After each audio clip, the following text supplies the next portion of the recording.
Hi friends, ఎలా ఉన్నారు అందరూ? నేను మీ తెలుగు ట్రావెలర్ మోహన్ని మాట్లాడుతున్నాను. మన కార్యక్రమంలో భాగంగా ఈరోజు నూజివీడు మండలంలో వెలిసినటువంటి కొండ గురుస్వామి అనే ఆలయం దగ్గరకు వచ్చాం. ఆలయం కొండ మీద ఉంటుంది, మెట్లు ఎక్కాలి.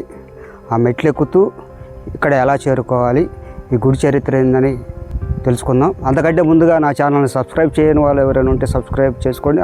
అలానే నలుగురికి తెలిసే విధంగా ఆదరిస్తారని కోరుకుంటూ మీ తెలుగు ట్రావెలర్ మోహన్.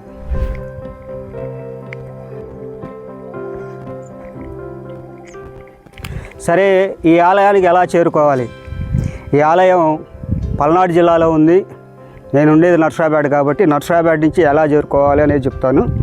నర్సరాపేట నుంచి వినుకొండ రావాలి. వినుకొండ నుంచి రవ్వవరం అనే గ్రామంలో ఈ ఆలయం ఉంది. సుమారుగా నర్సరాపేట నుంచి 65 కిలోమీటర్ల దూరంలో స్వయంభూగా వెలిసినటువంటి ఈ ఆలయం ఉంది.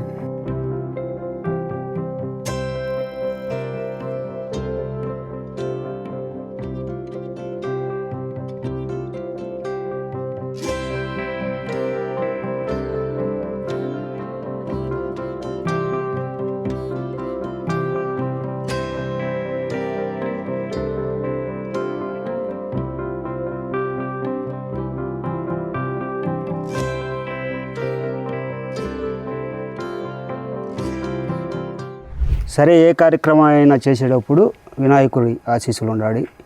ఆశీస్సులు ఉంటే ఎటువంటి విఘ్నం లేకుండా మన కార్యక్రమం ముందుకు జరుగుతుంది. కాబట్టి ఆ వినాయకుడి ఆశీస్సులు కోరుకుంటూ చుట్టూ ఉన్నటువంటి పరిసర ప్రాంతాలను మీకు ఒకసారి చూపిస్తూ ఉన్నాను. ఒకసారి చూడండి. చక్కటి వాతావరణం, ఎటు చూసినటువంటి పచ్చని పొలాలు. అంటే పచ్చని పొలాలని అవపడలేదని అనుకోమాకండి. బాహుబలి 2 టైపులో ఎండాకాలం 2 ఉంది కాబట్టి ఇప్పుడు పొలాలు ఇంకా వేయలేదు. చక్కటి వాతావరణం, కొండ మీద దాదాపుగా 500 మెట్లు ఎక్కి ఇక్కడ దాకా రావాలి. ఇక్కడ దాకా వచ్చిన తర్వాత ఆ స్వామివారిని ఒక్కసారి చూడంగానే కొండ ఎక్కిన బాధని మర్చిపోతాము. సరే, ఈ కొండని ఏమంటారంటే రాయవరం అంటారు. ఈ ప్రాంతంలో ఉన్నటువంటి కొండని రాయవరం అంటారు. అలానే ఇక్కడ ఉన్నటువంటి స్వామిని కొండ గురునాథ స్వామిగా, అలానే గురప్ప స్వామిగా. గురప్ప అంటే ఇక్కడ ఉన్నటువంటి స్వామి యొక్క మహిమలను నమ్మినటువంటి భక్తులు ఈ స్వామిని గురువుగా కోరుకొని, గురు యొక్క దీక్ష ఫలితం అనుగ్రహం ఉంటే వాళ్ళ కోరికలు నెరవేరుతాయని చెప్పి ఒక భావంతో ఇక్కడ ఉన్నటువంటి స్వామిని గురప్ప స్వామి కూడా పిలుస్తూ ఉంటారు. సరే, మనం అక్కడ కనిపిస్తున్నటువంటి ఆ ప్రాంతానికి వెళ్ళి మళ్ళీ ఒక్కసారి ఇక్కడ ఉన్నటువంటి చరిత్ర గురించి కాసేపు మాట్లాడుకుందాం. ప్రస్తుతం మనం ఈ ప్రాంతంలో తిరుగుడు లింగం అని చెప్పి లింగం ఒకటి ఉంది. కరెక్ట్గా మెయిన్ దేవాలయం ఏదైతే ఉందో ఆ దేవాలయం ఎదురుగా ఇక్కడ ఒక రాయి, దీన్ని తిరుగుడు లింగం అని చెప్పి అంటారు. ఇక్కడ ఉద్దేశం ఏంటంటే ఈ రాయిని ఒకసారి తిప్పి, మీ మనసులో కోరికలు ఏవైనా ఉంటే ఈ రాయిని అనుకుని ఒకసారి ఇట్లా తిప్పితే దేవుడికి చెప్పినట్లయితే దేవుడికి చేరి మన కోరికలు ఏవైతే ఉన్నాయో ఆ కోరికలు తీరే అవకాశం ఉంది. నేను కూడా ప్రయత్నిస్తాను. కోరికలు అంటే చాలా ఉన్నాయి, ఓ కోరిక కోరుకుంటా. అబ్బో, ఓం నమః శివాయ. నాయన,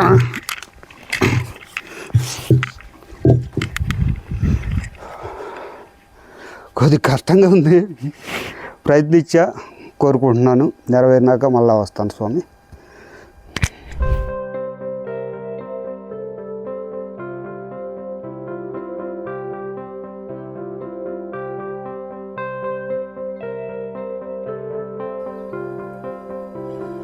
ఓం నమ శివాయ, నమ శివాయ, హర హర మహాదేవ, శంభో శంకర. స్వామివారి దర్శనం చేసుకొని బయటకు వచ్చిన తర్వాత మనకి ఇక్కడ శిలాశాసనం ఒకటి అవపడింది. మనకు తెలుసుకున్నటువంటి చరిత్ర ఏంటంటే కొన్నిటిని మనం తత్వవిచారణ చేయకూడదు. ఇక్కడ ఉన్నటువంటి శివుడు స్వయంభూగా వెలిశాడు, దానికి సంబంధించిన సాక్ష్యం ఇది. అలానే గుడి ఎప్పుడు వెలిసింది, ఎలా వెలిసింది, వాటి గురించి మనం తత్వ విచారణ చేయకూడదు. మన నమ్మకమే మనల్ని ముందుకి తీసుకెళ్తుంది. సో ఇక్కడ ఉన్నటువంటి స్వామి ఎవరైతే ఉన్నారో ఆ స్వామి చాలా పవర్ఫుల్గా, మీకు సాక్ష్యంగా కొంతమంది భక్తులు వాళ్ళ కోరికల్ని ముడుపుల రూపంలో ఇక్కడ చెల్లిస్తూ ఉంటారు. ఎన్ని ముడుపులు ఉన్నాయో చూడండి.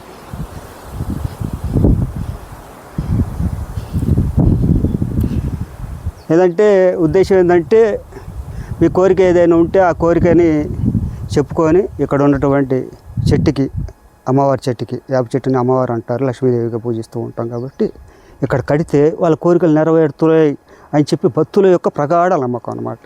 అందుకని ఇక్కడ ముడుపులు కనిపిస్తూ ఉన్నాయి. అలానే కొత్తగా పెళ్ళైనటువంటి దంపతులు ఎవరైతే ఉన్నారో వాళ్ళకి కనుక పిల్లలు కలగకపోతే ఇక్కడికి వచ్చి కోరుకుని ఈ ఉయ్యాల్లో ఏదైతే కనబడుతుందో వాళ్ళ కోరికని ఉయ్యాల్లో పెట్టినట్టయితే ఆ దంపతులకి సంవత్సరం తిరిగేసరికి చక్కటి సంతానం కలిగే అవకాశం ఉంది. మళ్ళా వచ్చి ఇక్కడ వచ్చి పొంగళ్ళు చేసుకొని నైవేద్యం సమర్పించి వెళ్తూ ఉంటారు. మనకి గుడికి ఎంట్రన్స్లోనే ఎడమ చేతి వైపు క్షేత్రపాలకుడు అయినటువంటి కాలభైరవుడి రూపం ఇక్కడ ఉంది. ఆ రూపాన్ని కూడా మీకు చూపిస్తూ ఉన్నాను.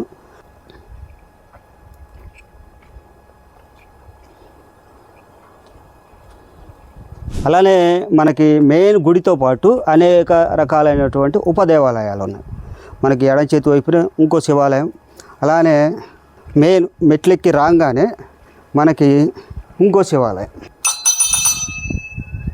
ఈ ప్రాంతంలో మొత్తం 3 శివాలయాలు, ఒక కోరికలు తీర్చే తిరగడి లింగం అని చెప్పి అంటారు, అలా క్షేత్రపాలకుడు, ఇట్లా ఈ ప్రాంతం అంతా మనకి కనువిందు చేస్తూ ఉంటుంది. కోనేరు ఒకటి ఉందన్నారు, పైన భక్తులు ఎవరు లేరు. ఆయన ఒక ప్రయత్నం చేద్దాం, ఏడుందో తెలుసుకుని.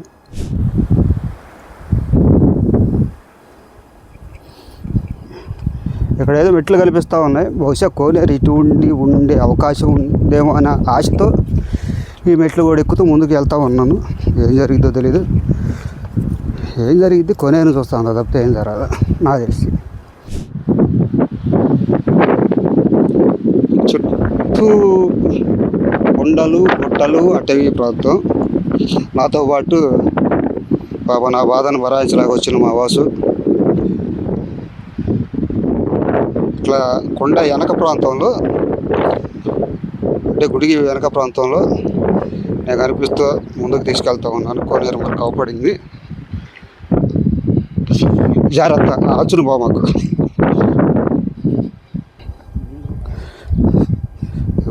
ఈ ప్రదేశంలో కోనేరు ఉంది. కోనేరు దగ్గరలోనే ఈ రాయి చూడంగానే నాకు తెలియని అనుభూతి కలిగింది. ఒకసారి చూడండి, కింద ఒక రాయి ఆపుతుంది, పైన ఒక రాయి, ఇక్కడ చిన్న గుహ లాంటిది, అలానే ఆ రాయిని ఆపటానికి చెట్టు ఒకటి.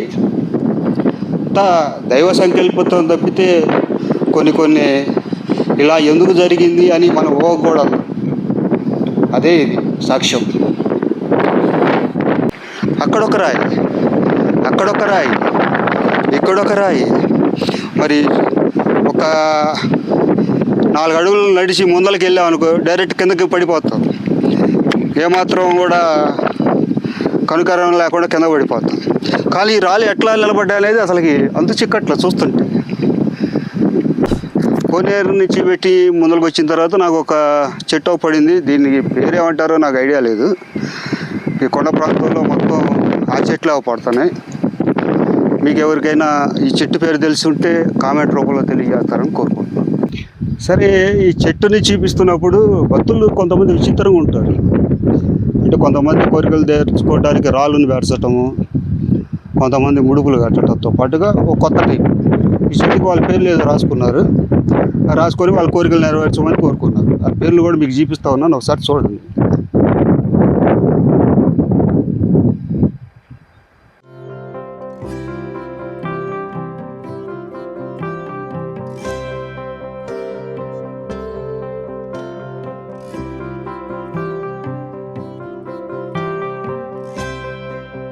చెప్పాను కదా, ఎక్కడ పట్టినట్టు ఈ విచిత్రమైనటువంటి రాళ్ళు కనిపిస్తూ ఉన్నాయి. సరే, వాటిని చూపిస్తూ ఇక్కడ ఉన్నటువంటి స్వామిని దర్శించుకుంటే ఏమి జరుగుతుంది అని చెప్పి 4 మాటల్లో మీకు వివరిస్తాను.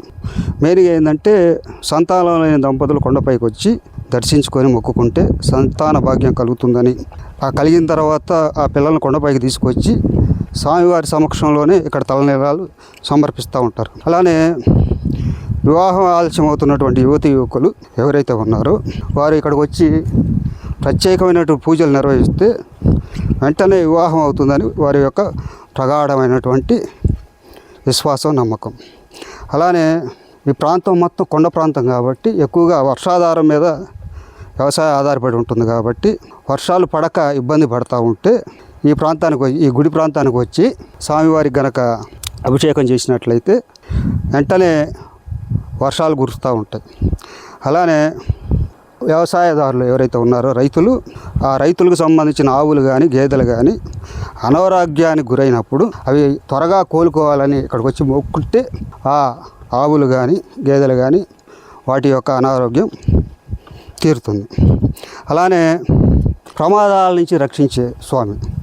ఎలా అంటే ఈ ప్రాంతంలో చాలామంది కొత్త వాహనాలు అయితే కొనుక్కుంటే ఆ వాహనాన్ని తీసుకొచ్చి ఇక్కడ పూజలు చేస్తూ ఉంటారు. పూజలు చేస్తే వాళ్ళకి ప్రమాదాలు జరగవని, అలానే దీర్ఘకాలంగా అనారోగ్యంగా బాధపడే భక్తులు ఎవరైనా ఉంటే ఈ ప్రాంతానికి వచ్చి ఈ స్వామివారిని దర్శించుకుంటే వారిని వేధిస్తున్నటువంటి అనారోగ్య సమస్యలు ఏవైతే ఉన్నాయో అవి తీరే అవకాశం ఉంది. అలా ఈ స్వామి కొండ గురునాథ స్వామి చాలా చాలా చాలా చాలా మహిమ కలిగినటువంటి దేవుడు.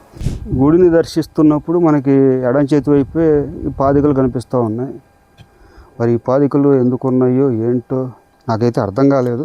మీకు ఎవరికైనా తెలుసుంటే దయచేసి కామెంట్ రూపంలో తెలియజేస్తారని కోరుకుంటున్నాను.